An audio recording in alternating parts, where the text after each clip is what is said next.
नमस्ते, बालाजी हिंदी टैरो में मैं कृष्णा दास फिर से आ गई हूँ आप लोगों की स्वागत करने। मैं फिर से लेके आई हूँ एक जनरल मंथली रीडिंग लेके, जो पूरे नवंबर महीने में आपकी सिचुएशन को मैं देखूंगी। आपका स्थिति कैसे रहने वाला है, जनरल है और जेंडर स्पेसिफिक भी नहीं है और एनर्जी वाइज वर्षा होते रहते हैं, इसका थोड़ा ख्याल रखिएगा। सन साइन मून साइन किसी भी साइन से अगर आप कैंसेरियन हो यानी कर्क राशि हो तो ये रीडिंग आपके लिए होगी। जनरल है और जेंडर स्पेसिफिक भी नहीं है और एनर्जी जो है ये कलेक्टिव होगी, तो इसको इसी तरीके से ही देखिएगा। सनसाइन मूनसाइन किसी भी साइन से अगर आप कैंसर हुए यानी कैंसेरियन हो तो ये रीडिंग आपके लिए होगी। देख लेते हैं कैंसेरियन पूरे महीने की आपकी ओवरऑल एनर्जी को पहले देख लेते हैं। पूरे महीने की आपकी ओवरऑल एनर्जी जो है वो कैसे रहने वाला है कैंसेरियन। क्या बात है, लवर्स का कार्ड आया है। पूरे महीने आप जो हो, एक तो प्यार में डूबे रहोगे, दूसरा आपको कोई निर्णय लेना पड़ेगा। अगर आपने कोई निर्णय बहुत दिनों से पेंडिंग रखा है प्यार को लेके, रिश्ते को लेके, शादी को लेके, तो आपको वो निर्णय लेना ही पड़ेगा, वरना यूनिवर्स आपसे जबरदस्ती उस निर्णय को लेना करवाएगा।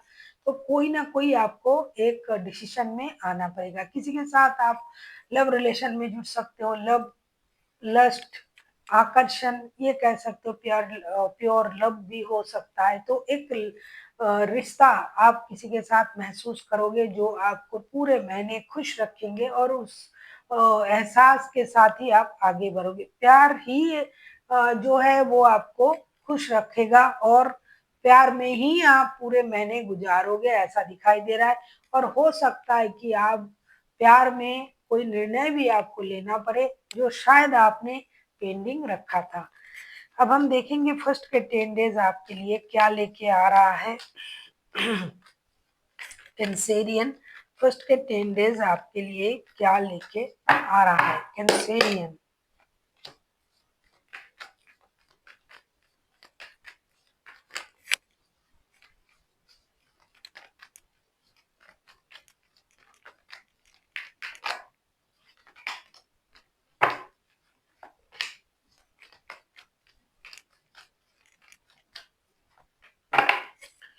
बहुत अच्छा, फर्स्ट के 10 डेज आपके लिए 6 ऑफ कप्स। मैं पहले ही बोल रही थी ना, प्यार प्यार प्यार में डूबे रहोगे आप पूरे महीने। King of pentacles and strength के कार्ड पूरे फर्स्ट के जो 10 डेज हैं ये आपको स्टेबिलिटी दे रहा है, हिम्मत दे रहा है। आप किसी परेशानी से जूझने की हिम्मत आप में रहेगी, आप इनर स्ट्रेंथ को इनहेंस करोगे, फाइनेंशियल स्टेबिलिटी आपको मिलेगी, नया जॉब, नया बिजनेस, सेल्फ ग्रोथ आपको मिलेगी, self abundant, self confident, financial stability, ये सब कुछ आपको मिलेगा। साथ ही साथ किसी पुराने बंदे के साथ आपका प्यार फिर से जुड़ सकता है, कोई एंसेस्टर प्रॉपर्टी आपको मिल सकता है, कोई आपसे मिलने आ सकता है, कोई पुराना प्यार, पुराने रिश्तेदार, पुराने कोई ऐसे लोग जो बहुत दूर रहते थे आपसे या फिर रिश्ते में प्यार में जिनसे आप दूर हो गए थे, तो वो पुराना प्यार फिर से आपके मन में आ सकता है। पुराने प्यार आपके लाइफ में फिर से आ सकता है, घूम के आ सकता है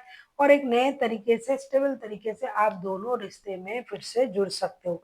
ये जो इमोशन है, ये जो प्यार है, ये आपको बार बार उनका याद दिलाएंगे और वो हो सकता है आपकी लाइफ में आएंगे, क्योंकि आप पूरी तरीके से फिनेंशियली स्टेबल रहोगे, पैसा रहेगा, स्टेबिलिटी रहेगी और आप उसका चिंता तो बिल्कुल भी नहीं करोगे कि पैसा नहीं है, स्टेबिलिटी नहीं है, ये रहेगा आपके साथ। आपकी हिम्मत भी बनी रहेगी, इनर स्ट्रेंथ भी आप इनहेंस करोगे, साथ ही साथ पुराने रिश्ते में रह के आप खुद को खुश महसूस भी करोगे, क्योंकि या तो आप उनको याद करोगे या फिर वो आपको याद करेंगे और वो आपसे मिलने आ सकता है या फिर आप उनसे मिलने जाके रिश्ते को फिर से ताज़ा करने की कोशिश करोगे। तो अगर मैं कहूँ मेंटली आप स्ट्रांग रहोगे, फिजिकली आप स्ट्रांग रहोगे, फाइनेंशियली भी स्ट्रांग रहोगे। कोई पुरानी चीज आपको मिलने जा रहा है जिसको शायद आप मिस कर रहे थे या फिर कोई आपको मिस कर रहा था, वो आ रहा है आपकी लाइफ में लौट के।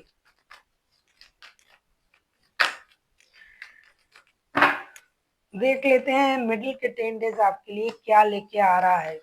मिडिल के 10 डेज कैंसेरियन आपके लिए क्या लेके आ रहा है। अगर आपको रीडिंग अच्छी लगे चैनल को सब्सक्राइब कर दीजिएगा, लाइक शेयर एंड कमेंट करना ना भूलिए। पर्सनल रीडिंग चाहिए तो डिस्क्रिप्शन बॉक्स में डिटेल्स हैं।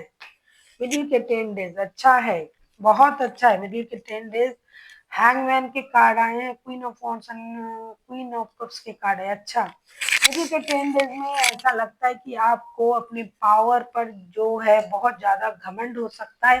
फिनेंशियल स्टेबिलिटी, काम में स्टेबिलिटी, अपने पोस्ट, अपनी पोजीशन, ये सब आपको मुबारक हो, आपको ये मिलेगा और है भी शायद आपके पास। तो कुछ चीजों में आप स्टक रहोगे, चीजों को दूसरे तरीके से देखने की कोशिश करोगे। बहुत अच्छी चीज है, बहुत ज्यादा इमोशनल होके फ्लर्टिंग की एनर्जी में ना चले जाओ, तभी आप अपनी इमोशन को कंट्रोल करोगे और आप अपने इमोशन के साथ जुड़े रहने की कोशिश करोगे, मैच्योर डिसीजन लोगे। हो सकता है आप थोड़ा हठी हो जाओ कि मेरे हिसाब से ही सब कुछ होना है, सामने वाले की बात ना सुनो। और कभी कभी आपके दिमाग में ये भी आ सकता है कि नहीं, थोड़ा सा सेक्रीफाइसेस की एनर्जी में आते हैं, दूसरों की बात सुन के देखते हैं क्या होता है।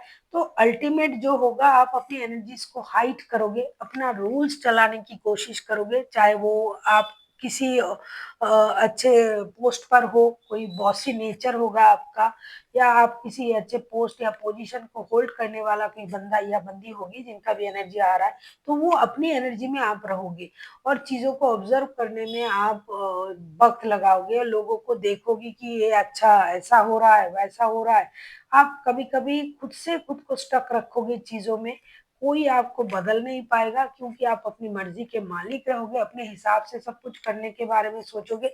और क्या आपके मन में चल रहा है वो कोई नहीं समझ पाएगा, क्योंकि आप अपनी एनर्जीज को हाइड करोगे, ना आप गुस्सा करोगे। हालांकि आप अपनी जो है रूल्स आप चलाओगे, लेकिन उस तरीके से नहीं, बहुत मैच्योर तरीके से आप लोगों को हैंडल करोगे, चीजें सही होगा आपके हिसाब से। और आप चाहोगे कि चुपचाप रह के ऑब्जर्व करनी चाहिए, खुद से खुद को आप कुछ चीजों के लिए रोक के रखोगे और देखोगे कि सामने वाले की एनर्जी क्या हो रहा है। तो अगर मैं कहूँ कि फिनेंशियली, मेंटली, फिजिकली आप पूरी तरीके से स्ट्रांग रहोगे, जो भी कुछ आपको करना होगा वो आप ही के हिसाब से होगा और आप किसी के बात सुनोगे भी नहीं मिडिल के 10 डेज में। अंत के 10 डेज आपके लिए क्या लेके आ रहा है, लास्ट के जो 10 डेज हैं वो आपके लिए क्या लेके आ रहा है, देख लेते हैं। कैंसेरियन,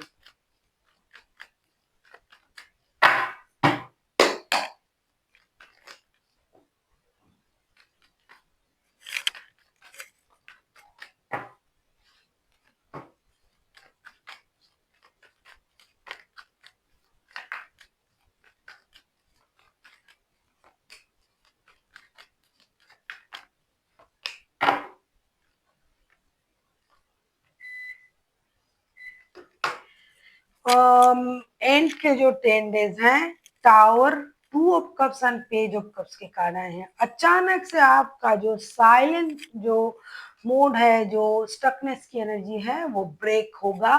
फिर से आप प्यार में पड़ोगे, कोई आपके तरफ माफी का हाथ, दोस्ती का हाथ बढ़ा सकता है, कोई आपसे माफी मांग सकता है, आपके तरफ दोस्ती का हाथ बढ़ा सकता है, आपको किसी के साथ मिलके जो है सोल कनेक्शन फील हो सकता है, ये आपका कोई पुराना प्यार जो लौट के आ रहा है, जो कि पहले ही 10 दिनों में था, तो उनके साथ जो आप अपना जो एक एटीट्यूड दिखा रहे थे इमोशन को कंट्रोल करने की, तो वो एंड के जो 10 डेज है उसमें आप नहीं कर पाओगे।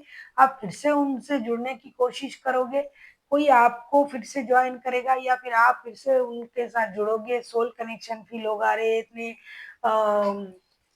बाहर आ रहे हैं या बोल रहे हैं, याद आ रहा है तो ये मेरे सोल कनेक्शन होंगे, ऐसा आप सोच के याद करोगे। कोई ऐसा भी हो सकता है कि आपकी बच्चों की माता या पिता आपकी तरफ आ जाए, जिनसे आप दूर रह रहे थे, आपका कनेक्शन नहीं था, तो वो फिर से आपकी तरफ आ सकता है, बच्चों के लिए फिर से आप मिल सकते हो, बच्चों की खुशी के लिए आप फिर से एक हो सकते हो आप, या आप बच्चों की माता या पिता बन सकते हो, कोई गुड न्यूज आपकी तरफ आ सकता है। तो फिर से कुछ ऐसे होंगे जो यूनिवर्स का बनाया हुआ कोई प्लान है, जैसा कि मैंने पहले ही शुरुआत में ही आपसे कहा था।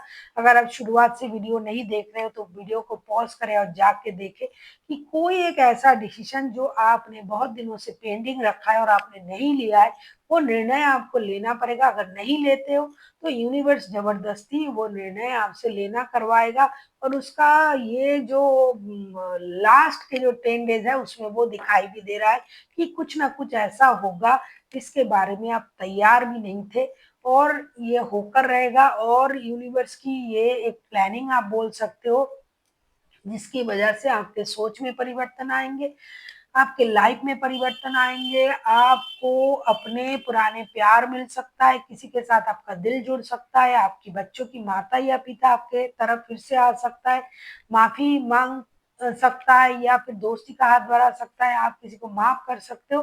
तो फिर से एक जो बिखरा हुआ था जो रिश्ता वो जुड़ रहा है, और जो निर्णय आप नहीं ले रहे थे वो यूनिवर्स आपको लेना करवाएगा। अभी हम देखेंगे एंजल की गाइडेंस क्या होगी आपके लिए। लिसन टू योर इंट्यूशन का कार्ड आया है। डेफिनेटली आपको अपनी इंट्यूशन की ही सुननी चाहिए, क्योंकि हो सकता है आप निर्णय नहीं ले पा रहे थे, तो यूनिवर्स ये कहना चाहते हैं कि आपका मन क्या कह रहा है, आप अपने मन की सुनिए। मन कभी किसी को झूठ नहीं बोलता है, कुछ कुछ चीजें मन की भी सुननी चाहिए, हमेशा दिमाग का इस्तेमाल मत करिए। दूसरा जो दिखाई दे रहा है कॉम्प्रोमाइज, डेफिनेटली आपको बैलेंस कॉम्प्रोमाइज के सोच के साथ ही आगे बढ़ना पड़ेगा। हो सकता है पास्ट की कुछ चीजें आपको परेशान कर रहा है, कोई रिश्ते, कोई निर्णय, कोई चीजें जो आप चाहकर भी बैलेंस नहीं कर पा रहे हो सकता है आपके पास दो रिश्ते हो सकता है आपके पास सोच में बैलेंस ना हो। तो डेफिनेटली आपको थोड़ा सा कॉम्प्रोमाइज करना पड़ेगा, किसी को माफ नहीं कर पा रहे हो, ऐसा भी हो सकता है कि किसी ने आपके साथ ऐसा कुछ किया है कि आप उसको माफ भी नहीं कर पा रहे हो, तो उसमें भी आपको कॉम्प्रोमाइज करना पड़ेगा। बैलेंस सोच के साथ ही आपको आगे बढ़ना पड़ेगा। देख लेते हैं एंजल आपसे और क्या कहना चाहते हैं। कैंसेरियन, अपॉर्चुनिटी कहीं से, जैसा कि मैंने कहा, नया जॉब, नया बिजनेस, पैसा, स्टेबिलिटी, वो तो आपको मिलने ही जा रहा है, शुरुआत में ही मैंने देखा था। और ये जो अपॉर्चुनिटी मिल रहा है आपको नए काम के, नए रिश्ते भी मैं कहूंगी, नया बिजनेस, तो उसको आपको दोनों हाथों से ग्रैब करना है और यूनिवर्स का शुक्रिया अदा करना है। So thank you for watching. हम फिर मिलते हैं एक नई वीडियो के साथ, तब तक के लिए स्वस्थ रहिए, मस्त रहिए और वीडियो देखते रहिए।